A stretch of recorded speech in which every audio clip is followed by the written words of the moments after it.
Kami dari kelompok 7 akan mempresentasikan tentang penerapan pengelolaan limbah di industri tahu. Sebelumnya, izinkan kami memperkenalkan diri. Nama saya Era Nadia Putri Adianti dengan NPM terakhir 114. Perkenalkan, nama saya Helga Mariza Putri dengan NPM terakhir 128. Perkenalkan, nama saya Syarani Setiawati, NPM terakhir 133. Saya Natasha Ramacayani dengan NPM 140. Saya Keiko Rigelandayani dengan NPM akhir 145.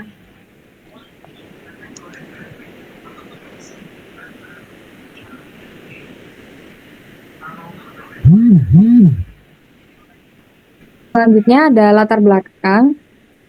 Yang teman-teman tahu itu terbuat dari biji kedelai kan. Nah, sebelum biji kedelai ini menjadi tahu, mereka akan melewati beberapa tahapan seperti proses pencucian, penggilingan, dan pengepresan. Nah, proses-proses ini tuh bisa aja menghasilkan limbah yang dapat mencemari lingkungan jika tidak dikelola dengan baik. Seperti contoh, limbah cair. Nah, limbah cair yang terbuang di sembarangan tempat dapat menyebabkan bau yang tidak sedap. Nah, untuk mengatasi masalah ini diperlukan perencanaan produksi bersih yang bertujuan untuk meningkatkan efisiensi dan mengurangi limbah sehingga menjadi lebih ramah dan juga aman bagi kesehatan.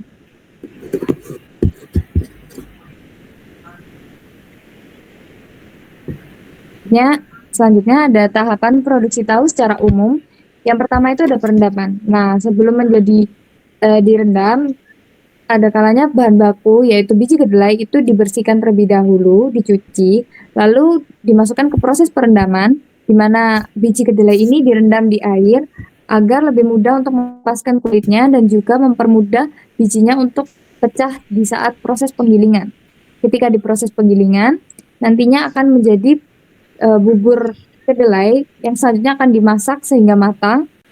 Lalu akan disaring hingga mendapatkan filter putih yang lalu ditambahkan bahan penggumpal yang nantinya akan menjadi gumpalan tahu, lalu dicetak di cetakan kayu dan dipres untuk mengurangi kadar airnya sehingga lebih padat.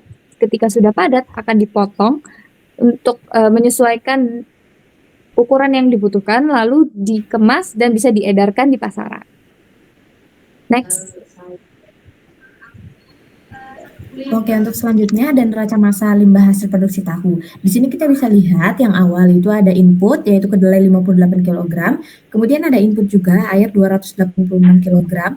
Di sini ada proses perendaman. Kemudian outputnya atau limbahnya yaitu air 332,44 kg.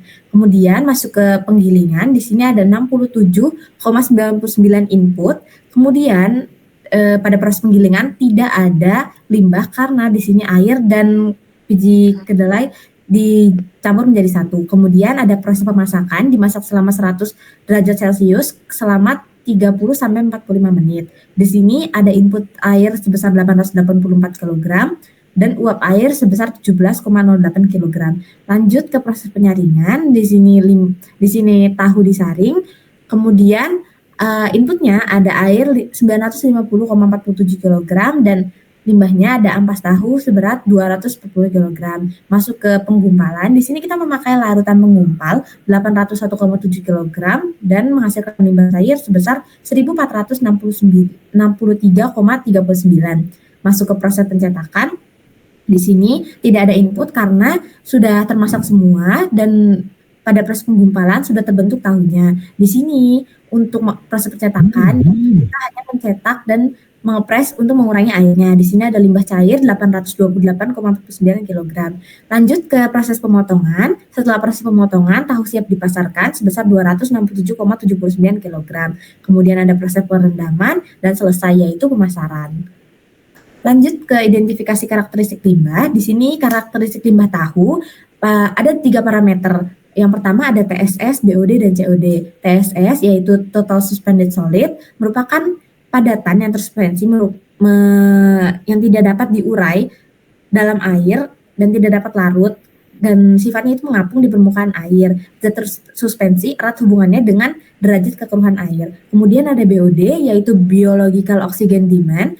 Di sini ada parameter yang digunakan untuk memperkirakan jumlah bahan organik yang terlarut dan menunjukkan jumlah oksigen yang dibutuhkan untuk mendegradasi bahan organik dalam air limbah.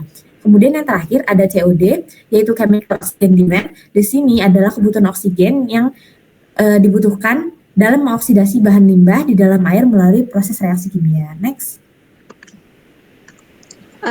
Selanjutnya yaitu identifikasi karakteristik limbah juga, yang dimana kita mengambil dari PP Republik Indonesia nomor 22 tahun 2021, di mana tentang penyelenggaraan perlindungan dan pengelolaan lingkungan hidup. PP ini mengatur mengenai persetujuan lingkungan, perlindungan dan pengelolaan mutu air, perlindungan dan pengelolaan mutu udara, perlindungan dan pengelolaan mutu laut, pengendalian kerusakan lingkungan hidup, pengelolaan limbah B3, dan pengelolaan limbah non B3. Data ini penjamin sebagai pemulihan fungsi lingkungan. Nah, di mana di dalam ini juga terdapat baku mutu.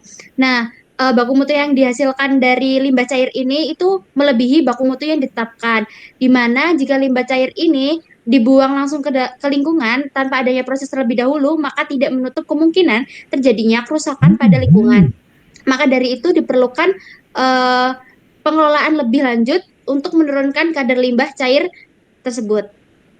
Selanjutnya yaitu di mana pengelolaan ini tuh seperti pada kedelai dan ampas tahu. Nah, ampas tahu ini tuh mengandung kadar protein yang cukup tinggi sehingga dapat dimanfaatkan sebagai pakan ternak dan ikan.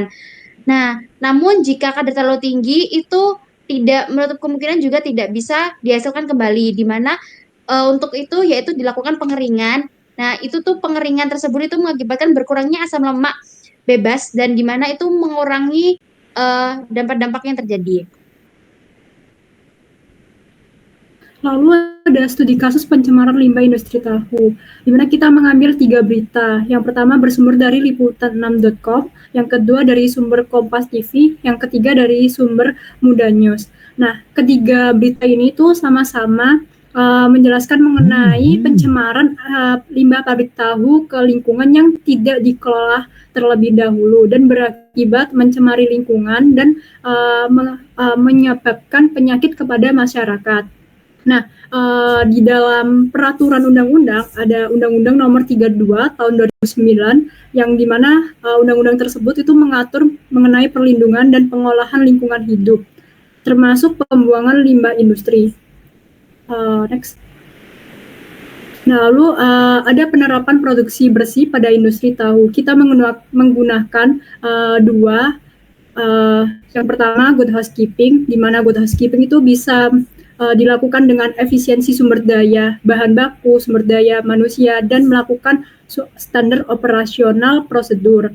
Lalu yang kedua ada on-site reuse, di mana on-site reuse itu kita bisa menggunakan bahan-bahan kembali untuk bisa diterapkan mengurangi limbahnya, kayak gitu.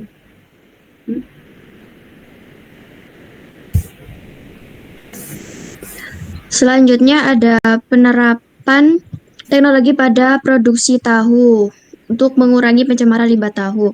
Yang pertama ada teknologi plasma yang merupakan teknologi plasma dapat membentuk spesies aktif yang bersifat radikal dan mudah bereaksi dengan senyawa organik sehingga air akan menjadi bersih. Yang kedua ada pengolahan limbah cair tahu menjadi biogas. Limbah tahu sendiri memiliki kandungan organik yang tinggi yang membutuhkan mikroba untuk menguraikan limbah menjadi metana atau karbon dioksida atau yang dikenal sebagai energi biogas. Lalu yang ketiga, pengolahan limbah cair tahu menjadi pupuk cair. Senyawa organik yang bisa dimanfaatkan untuk menyuburkan tanaman. Pembuatan pupuk cair ini dengan bantuan penambahan EM4. Lalu yang keempat ada pengolahan limbah padat ampas tahu menjadi pakan ternak. Ampas tahu memiliki kadar air dan serat yang cukup tinggi sehingga pemanfaatannya belum optimal, tapi kandungan gizi pada ampas tahu cukup tinggi sehingga ada peluang untuk dimanfaatkan menjadi pakan ternak. Next. Untuk kesimpulan, industri tahu adalah sektor penting dalam penyediaan pangan di Indonesia, namun proses produksinya sering menghasilkan limbah padat, cair maupun gas yang memiliki dampak berbahaya bagi makhluk hidup dan sekitar, terutama di lingkungan. Beberapa cara seperti penerapan pengelolaan limbah yang efektif dan konsep produksi bersih diperlukan guna meningkatkan efisiensi, mengurangi dampak lingkungan, serta mendukung keberlanjutan industri demi kesehatan masyarakat dan kelestarian lingkungan. Oke, mungkin itu dari kelompok 7. Apabila ada pertanyaan, boleh banget komen di bawah. Dan assalamualaikum warahmatullahi wabarakatuh. See you teman-teman. Makasih ya. Terima kasih.